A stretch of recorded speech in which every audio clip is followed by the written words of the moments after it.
next class. In today's class, we are going to discuss eukaryotic cell. Okay. Now, the most important difference between a prokaryotic and eukaryotic cell lies in the term itself.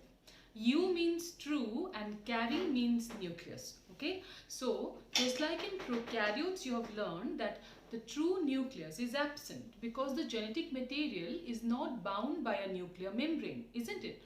But in a eukaryotic cell, true nucleus is present. Alright, that means their genetic material is going to be surrounded by a nuclear membrane. Alright, when it is surrounded by a nuclear membrane, we call it a true nucleus. Alright, like in prokaryotes, we don't call it nucleus, we call it nucleoid. Now, in eukaryotes, we will call it a nucleus. Alright, that being the most important difference between a prokaryote and a eukaryotic cell. Other than that as well, there are many other differences, but another important difference would be presence of cell organelles in the eukaryotic cells. See, in eukaryotic cell, because it is much more advanced and much more complex, and so many reactions has to go on simultaneously inside the cell, so that one reaction does not, hinder the other or interfere with the other. That's why each major reactions in the eukaryotic cell occurs inside small compartments. These compartments, they are also membrane bound and well organized or well within their boundaries, and these are known as cell organelles. Alright, so cell organelles, the presence of cell organelle is also another important differentiation between a prokaryotic cell and a eukaryotic cell. Prokaryotes don't show the presence of cell organelles. Alright, prokaryotes and eukaryotes, for both, the only cell organelle that's present in the prokaryote or is common between prokaryote and eukaryote would be the ribosome. Alright, but also there is a difference here which is very important, that is in prokaryotes the ribosome is 70S type, whereas in eukaryotes it is 80S type. Alright, when we discuss the ribosome in details, you will be able to understand what is the actual difference between 70S and 80S, or what exactly is 70S and 80S all about. Alright. So this being said, let us now start our detailed discussion regarding the eukaryotic cell.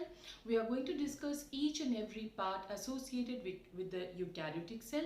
We'll start from the outside of the cell, alright, and then slowly we'll move towards inside, and we'll end our discussion with the centralmost part of the cell, that is nucleus. Alright. So now the outermost layer of the cell, that would be a cell wall, isn't it? Yes, cell wall is not present in the animal cell, but it is present in bacteria, it's present in fungi, it's also present in plants, right? So outermost layer in the in the cells of fungi, plant or bacteria being a cell wall, we'll start our discussion regarding the eukaryotic cell with the cell wall. We'll discuss the cell wall. Eventually, we'll discuss about the next layer, that is the plasma membrane. Then we'll start with the cell organelles, and we'll end our discussion with the centralmost portion of the cell, that is the nucleus. Alright, understood how we are going to study? Studying is always about systematic arrangement. If you don't study in that manner, sometimes it will create a lot of confusion. So in that case, let's start with cell wall. Alright. So see here, the cells of bacteria, fungi, algae and plants have an additional non-living rigid structure called the cell wall. Alright. Now do remember, in all of these again, the composition of the cell wall will vary. Alright. All of them do not possess the same cell wall composition. Fine. Now that surrounds the plasma membrane. The cell wall composition varies in different groups, like fungal cell wall is made up of chitin, which is also called fungal cellulose. Chemically, it is N-acetyl glucosamine, okay, a nitrogenous compound. Next, algal cell wall is made up of cellulose, galactans, mannans and minerals like calcium carbonate. Likewise, plant cell wall, which is for the most higher organism having a cell wall, would be the plants, and it is chiefly composed of insoluble polysaccharide, that's cellulose. Chiefly, alright, it's not that plant cell wall is only made up of cellulose, cellulose being the most vital component or the most important component, chief component. Alright, Certain other compounds such as hemicellulose, pectin and proteins are also present in the plant cell wall. Now, in our discussion today, we are going to discuss plant cell wall in details. Alright, so let's start with the chemical nature of the plant cell wall. See, in the plant cell wall, as I told you, it's basically made up of cellulose, hemicellulose and pectin, isn't it? So let's see how these are arranged together.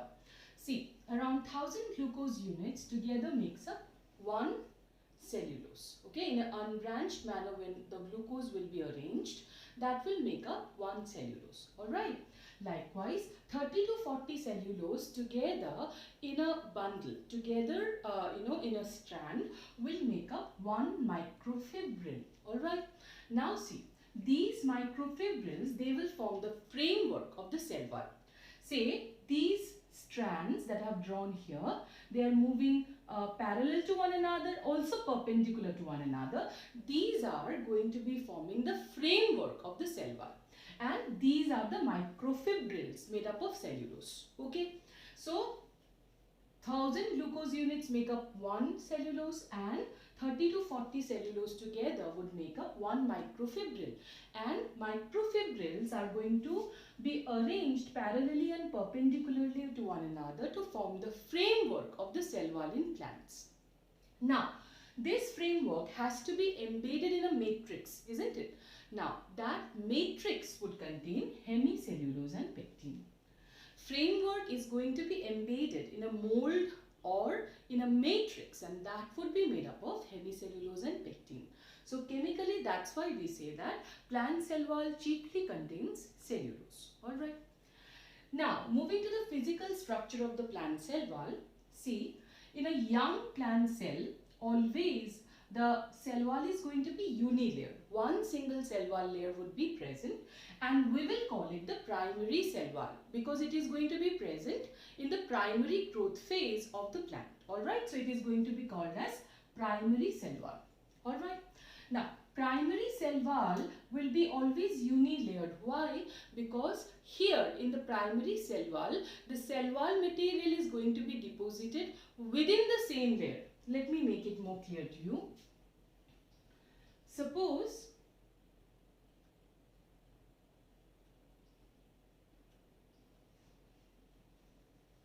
this is a layer of cell, say 1.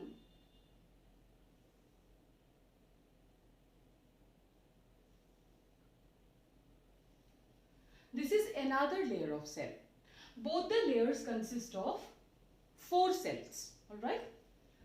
Now, these 2 layers can grow by 2 different means. Okay.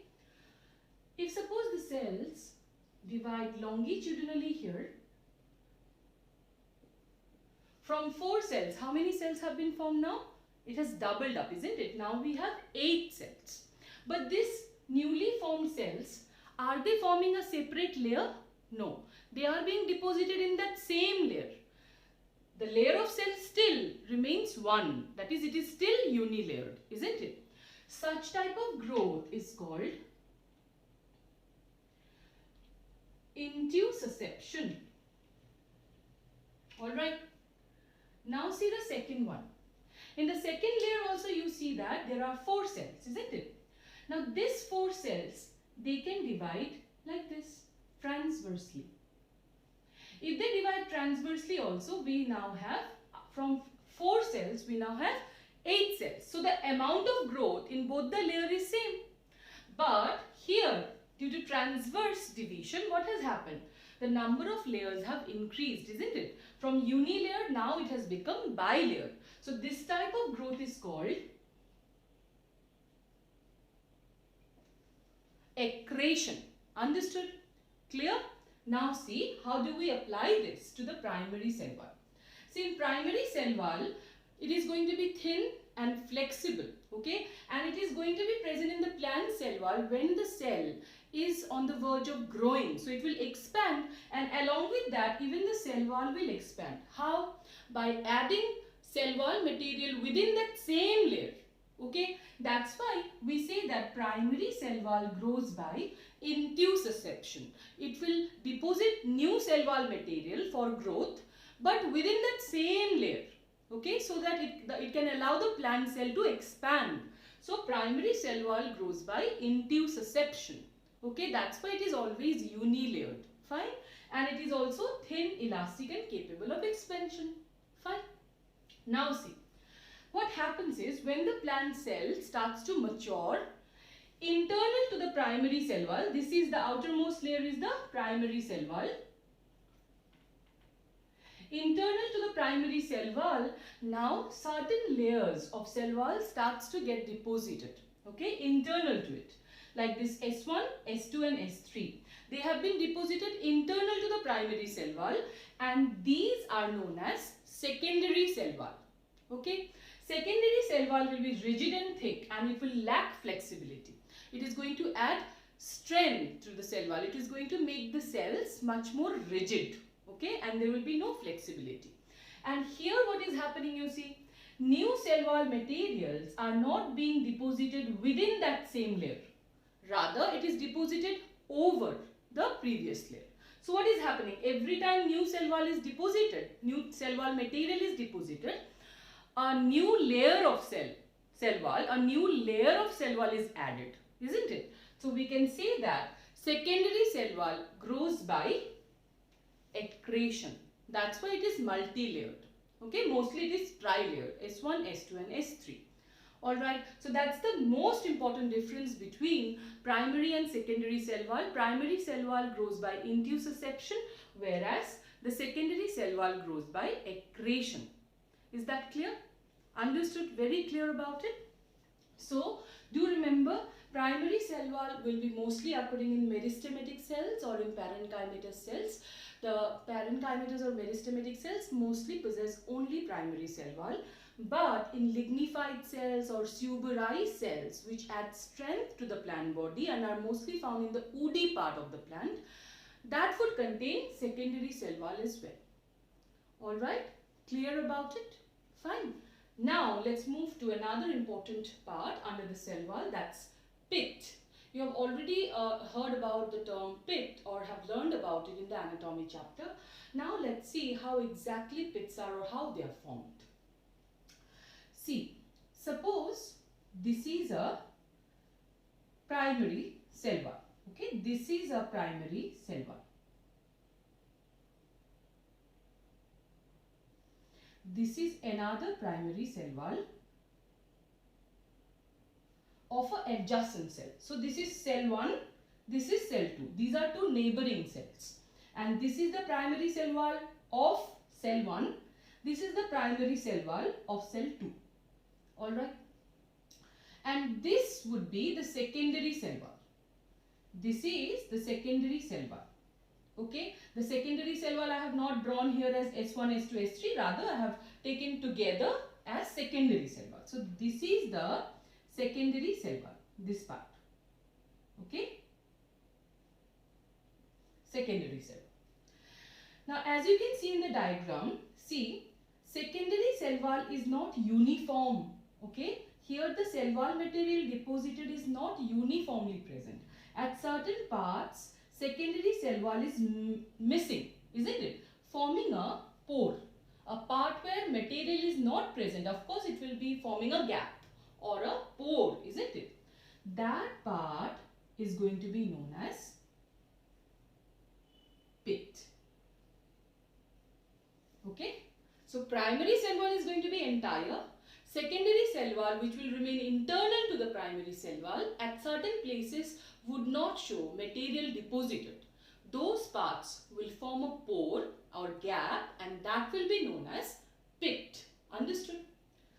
Now see, interesting part about pit is that pits of two adjacent plant cells will be parallelly present. Means if in cell 1 pit is present here, for cell 2 also the pit is going to be present parallel to it. It is not going to be present somewhere else, rather it will be parallel. So pits of two adjacent plant cells will be always adjacent or rather parallel to one another. Okay. And because of that, one cytoplasmic strand from cell 1 will be able to easily connect to the cytoplasm of cell 2 via pit. Because of this pit, cytoplasms of two adjacent plant cells can be interconnected via a cytoplasmic strand. So this cytoplasmic strand will be known as plasmodesmata. This cytoplasmic strand, which is maintaining a communication between two adjacent plant cells, would be known as plasmodesmata. Okay, and it is going to be continuous. Like I have shown here, cell 1 cytoplasm is connected to cell 2. Likewise, cell 2 will be connected with cell 3. Cell 3 will be connected to cell 4. Likewise, it will be a continuation. So this continuous running cytoplasmic strand in the whole plant body will be together termed as plasmodesmata. Is that clear? So when plasmodesmata is connecting the whole cytoplasm of the plant cell, we can say that it is a continuously running cytoplasm. Isn't it? After all, the cytoplasm is connected. So it is a continuously running cytoplasm, we can say, right? And this continuously running cytoplasm is known as, see here, we call it symplasm. Continuously running cytoplasm that is connected via plasmodesmata would be known as symplasm. Likewise, the cell wall will also be connected then, isn't it? If the cytoplasm is connected, we can say that cell wall part is also connected to one another, right? And the cell wall, continuously interconnected cell wall network will be known as apoplasm. These two terms are very important. You will again be requiring this in transport chapter. Okay, transport in plants chapter. That time do remember it. Okay, continuously running cytoplasm is called symplasm, and continuous network of cell walls connected will be known as apoplasm. Okay, done. So this is all about pit. Now for another very important part. See, if these two are two adjacent plant cells, and this is via the plasmodesmata, two cytoplasm are connected, what about this part, this gap between two adjacent plant cells? Is it simply a gap? Is it a hollow space, or what is it? It's of course not a hollow space, rather it's a cementing material .